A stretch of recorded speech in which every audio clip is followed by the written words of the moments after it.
তাদের সাথে আমাদের এক করে দেওয়া হলো। আমাদের কি দোষ ছিল? আমাদের একটাই দাবি, অযোগ্যদের থেকে আমাদের আলাদা করে দেওয়া হোক, বলেন চাকুরিহারা প্রার্থী সায়নী রায় হালদার। সম্প্রতি আদালতের নির্দেশে চাকরিহারা হয়েছেন 25,000 শিক্ষক। সকলেই কি দুর্নীতিগ্রস্ত? প্রশ্ন চাকরিহারা প্রার্থীদের। যারা দুর্নীতিগ্রস্ত তাদের সাথে আমাদের এক করে দেওয়া হলো। আমাদের কি দোষ ছিল? আমাদের একটাই দাবি, অযোগ্যদের থেকে আমাদের আলাদা করে দেওয়া হোক। এসএসসি এটা করতে পারে? আশা হারাচ্ছি। এই কারণে আমরা শান্তিপূর্ণ আন্দোলন করতে বাধ্য হলাম।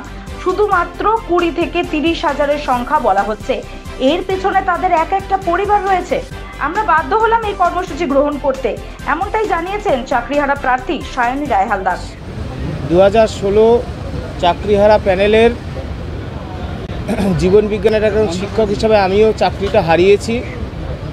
আপনারা জানেন যে সেই চাকরিহারাদের নিয়ে সুপ্রিম কোর্টে বিভিন্ন যে সংগঠন যেমন মামলা লড়ছে, সুপ্রিম কোর্টে রাজ্য সরকারও লড়ছে, এসএসসিও লড়ছে, তেমনি যোগ্য চাকরিহারাদের হয়ে সংগ্রামী যৌথ মঞ্চ মামলা লড়ছে। কিন্তু আজকের আমরা অনশনে বসলাম কেন? কারণ সুপ্রিম কোর্টে এই যে দুর্নীতিগ্রস্ত এসএসসি, যাদের ভুলের কারণে আমরা আজকে সর্বশান্ত হয়ে পথে বসে গেলাম, সেই দুর্নীতিগ্রস্ত এসএসসি অবিলম্বে সমস্ত ওএমআর শিট প্রকাশের মধ্য দিয়ে যারা দুর্নীতির সুবিধা পেয়ে চাকরিটা পেয়েছেন তাদেরকে অবিলম্বে পৃথকীকরণ করে আমরা যারা নিজের মেধায় চাকরি পেয়েছি, আমাদের কোথাও সিবিআইয়ের নামে এসএসসির কাছে র্যাঙ্ক জাম, সাদা খাতায় চাকরি, প্যানেল উত্তীর্ণ হওয়ার কোনো অভিযোগ নেই। সুতরাং আমাদের অবিলম্বে বিদ্যালয়ে পুনর্বহালের দাবিতে আমরা এসএসসি এবং এই রাজ্যের যে সরকার এবং রাজ্যের মুখ্যমন্ত্রী মাননীয় মমতা বন্দ্যোপাধ্যায়, তিনি যদি চান, সত্যিই যদি চান যোগ্যদের অবিলম্বে বিদ্যালয়ে পুনর্বহাল করা দরকার, তাহলে অবিলম্বে সেই কাজটা এসএসসিকে দিয়ে করাক, যাতে কিনা যারা যোগ্য মেধায় চাকরি পেয়েছেন, যারা নিজের অনেক পরিশ্রমে অনেক কষ্টের এই চাকরিটা, তারা যাতে পথে বসে না যায়, সেই কাজটা আগামী সোমবারের মধ্যে করুক। তার জন্য সুপ্রিম কোর্টে যেমন মামলা চলবে, যোগ্য চাকরিহারাদের। স্কুলের নাম হচ্ছে বাবলা সহপুর উপেন্দ্র বিদ্যা ভবন। 2018 সালে আমি একজন 11-12-এর বায়োলজির শিক্ষিকা হিসেবে স্কুলে যোগদান করি। তো সেই দিনটা সকলের মতো আমার কাছেও একটা অতি গুরুত্বপূর্ণ দিন ছিল, যে একটা সরকারি চাকরিতে আমি যোগ দিয়েছি। কিন্তু তখনও জানতাম না যে ভবিষ্যতে এরকম দিনও আমাদের দেখতে হবে। আজ এই যে 22 তারিখের হাইকোর্টের যে রায়, তাতে যে আমাদের পরিণতি লেখা হলো যে বিভিন্ন দুর্নীতিগ্রস্তভাবে, মানে দুর্নীতি করে যারা এই চাকরি পেয়েছিল তাদের সঙ্গে আমাদেরকে এক করে দেওয়া হলো। এইখানে আমাদের প্রশ্ন যে আমাদের এখানে দোষটা কী ছিল? আমরা তো কোনোদিনও কাউকে কোনো টাকা দিইনি বা কোনো সুবিধা নিইনি কোথা থেকে। আমরা নিজেরা পড়াশোনা করেছি, পরীক্ষা দিয়েছি, ইন্টারভিউ দিয়েছি এবং মেধা তালিকা অনুযায়ী কাউন্সিলিংয়ে গেছি। দূর দূরান্তে আমি আমার বাড়ি থেকে 200 কিলোমিটার দূরে নিজের পরিবার থেকে বিচ্ছিন্ন হয়ে ভাড়া বাড়িতে থেকে চাকরি করছি, আজ 6 বছর হতে চললো। তো এইখানে আমাদের কি দোষটা ছিল? এবং এই যে সমস্ত অযোগ্যদের সঙ্গে আমাদেরকে এক করে দেওয়া, এটা আমরা কিছুতে মেনে নিতে পারবো না। এবং আমাদের আজকে একটাই দাবি যে এই অযোগ্যদের থেকে আমাদেরকে যেন আলাদা করা হয়। এবং এইটা একমাত্র যিনি পারেন তিনি হচ্ছেন স্কুল সার্ভিস কমিশন, যিনি আমাদের এই চাকরিটা দিয়েছিলেন। কিন্তু দেখা যাচ্ছে গত 29 তারিখের শুনানিতে আমরা ভরসা করেছিলাম রাজ্য সরকার এবং মধ্যশিক্ষা পর্ষদ, এসএসসি সকলেই আমাদের হয়ে যাবে বলে কথা দিয়েছিলেন, কিন্তু তারা কথা রাখেননি।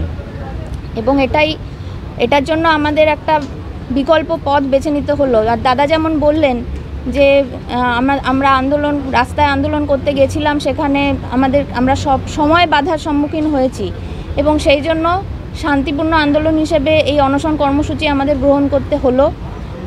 কারণ আমরা চুপ করে বসে থেকে আর রাজ্য সরকার বা মধ্যশিক্ষা পর্ষদের মুখের দিকে তাকিয়ে বসে থাকা আমাদের পক্ষে সম্ভব নয়। আগামী যে শুনানি, সেটা আমাদের মরণ বাঁচন লড়াই।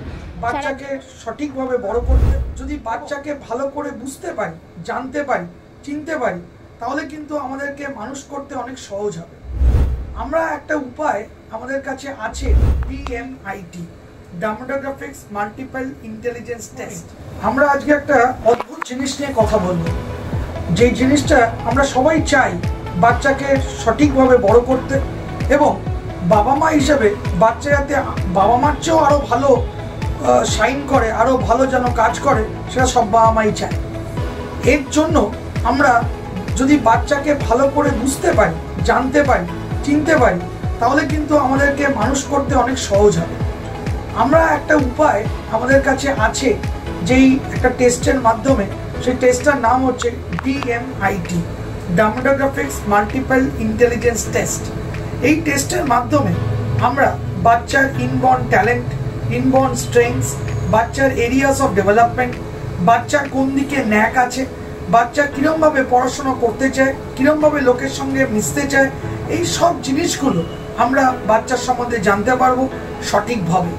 যদি আমরা এটা জানতে পারি, তাহলে আমরা বাচ্চাকে সেই রকমভাবে তৈরি করতে পারবো, এবং তৈরি করতে পারলে বাচ্চা ভালো ফল করবে, শুধু পরীক্ষায় না, জীবনও সে ভালো করে দাঁড়াবে, যেটা সব বাবা মার ইচ্ছে। হ্যাঁ, আমরা আজকে এখন দেখাবো এই যে অদ্ভুত যে প্রসেস বা অদ্ভুত যে একটা টেস্ট, সেই টেস্টটা কি করে হয়। যে টেস্টটার নাম DMIT, demographics multiple intelligence test. Saugata, এবার তুমি শুরু করো। আমরা একটা ফিঙ্গারপ্রিন্ট মেশিন নিয়ে এই কাজটা করা হয়, এবং এই ফিঙ্গারপ্রিন্ট মেশিনে কিন্তু শুধু DMITর জন্যই কাজগুলো করা যায়। প্রথমে আমরা লেফট হ্যান্ডগুলোকে আগে নেব, তারপরে আমরা রাইট হ্যান্ড নেব, এই দুটোরই আমরা ফিঙ্গারপ্রিন্টগুলো নেব, এবং 3 রকম শেপে নেব, সামনে সাইড 3 রকম করে নেব, যাতে করে আমরা অ্যাকুরেট টু অ্যাকুরেট রেজাল্ট পেতে পারি। অনেকেই একবার নিয়ে রেজাল্ট বের করে, কিন্তু সবচেয়ে বেশি অ্যাকুরেট চাইতে হলে একটা ফিঙ্গারকে 3 রকম অ্যাঙ্গেলে নিয়ে আমরা এই কাজটা করি। আপনারা দেখতে থাকুন কিরকমভাবে টেস্টটা হচ্ছে, এবং একটা সফটওয়্যারে আমরা এই ফিঙ্গারপ্রিন্টসগুলোকে তুলে নিচ্ছি, এবং তুলে নেওয়ার পরে আমরা সেই রিপোর্টটা, যেই কাস্টমার আমাদের সঙ্গে করলেন রিপোর্টটা, সে ওই রিপোর্টটা পায়, এবং তারপরে আমাদের একজন সাইকোলজিস্ট আছে, যিনি টোটাল রিপোর্টটার উপর একটা কাউন্সেলিং করে, এবং সেই কাউন্সেলিংয়ে একটা entire discussion between the parent and the councillor হয়, যাতে করে বাবা মা বুঝতে পারে তার কোথায় স্ট্রেংথ, তার কোথায় এরিয়াস অফ ইমপ্রুভমেন্ট, তার পার্সোনালিটি, তার কি ইচ্ছে অনিচ্ছে, পড়ার স্টাইল, এবং কোন দিকে সে বড় হয়ে ভালো রোজগার করতে পারবে, বিজনেস করবে না চাকরি করবে, চাকরি করলে কোন স্ট্রিমে যাবে, সব কিছু সে কিন্তু বিশদভাবে বাবা মা জানতে পারে। এর সম্বন্ধে বিশদ জানতে যোগাযোগ করুন eMerit Solutions, এবং আমাদের ফোন নাম্বার এবং ইমেল আইডি, হোয়াটসঅ্যাপ নাম্বার সব স্ক্রিনে ডেমনস্ট্রেট হচ্ছে বা ডিসপ্লে হচ্ছে। Thank you.